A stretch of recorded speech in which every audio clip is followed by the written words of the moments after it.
Hello friends, welcome to sweeties kitchen. আজ আমি দেখাবো তোমাদের মাটন কিমা রেসিপিটা। খুবই সহজ এবং কম সময়ে রান্নাটা হয়ে যাবে।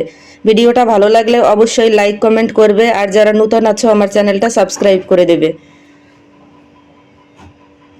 আমি এর জন্য নিয়ে নিয়েছি পাও কেজির মতো মাটন কিমা। এটা আমি ধুয়ে জল ঝরিয়ে নিয়েছি। রান্না করব আজ আমি প্রেসার কুকারেই।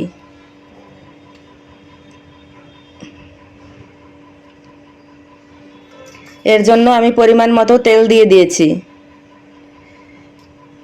দিয়েছি দুটো এলাচ, একটু দারচিনি আর একটা লবঙ্গ। তেলটা একটু বেশি দিলে ভালো হয়। এবার দিয়ে দিলাম কাটা পেঁয়াজগুলো। এভাবে স্কোয়ার শেপে পেঁয়াজটা কেটে নেবে। পেঁয়াজটা একটু ভাজার অপেক্ষায়। পেঁয়াজটা যখন হালকা লাল ভাজা হয়ে যাবে তখন আমি দিয়ে দিলাম 1 চামচ আদা রসুন বাটা।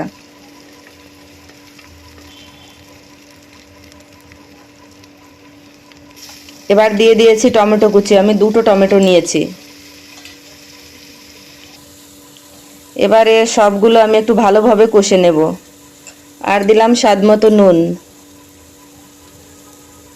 1 চামচ লঙ্কা গুঁড়ো। এটা নেড়ে চেড়ে কিছু সময় আমি কষিয়ে নিব। কষানো হয়ে গেলে এবার কিমাটা আমি দিয়ে দিব। কিমাটা দলা পেকে থাকে, তাই খুব ভালো করে মিশিয়ে মশলার সঙ্গে এটা মিলিয়ে দেব। মিলিয়ে আমি ঢাকনা দিয়ে একটু ঢেকে দেব। ঢাকনাটা আমি লক করব না, উপরে রেখেই মাংস থেকে জলটা যাতে ঝরে যায় এ কারণেই আমি একটু সময় ঢেকে রাখব। দেখো কিছুটা জল ছেড়ে আসছে। এবার আমি জলটা টানানো পর্যন্ত মাংসটা কষিয়ে নেব।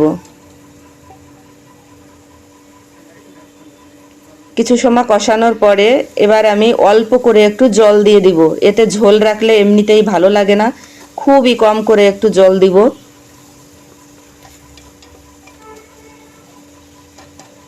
এবার আমি এটা ঢেকে 4-5টা সিটি দিব। 4-5টা সিটি দেওয়া শেষে আমি ঢাকনাটা খুললাম। দেখো তেলটা উপরে ভেসে এসছে। যদি একটু ঝোল মনে হয় তখন আর একটু 2 মিনিটের মতো জাল করে নেবে। আমি দিয়ে দিলাম একটু গরম মশলা আর দিলাম একটু জিরে ধনের ভাজা গুঁড়ো। যদি কাঁচা জিরে ধনে দাও তাহলে ওটা আগে দিয়ে দিবে। আমারটা ভাজা তাই আমি পরে দিলাম। আর একটু ধনেপাতা কুচি।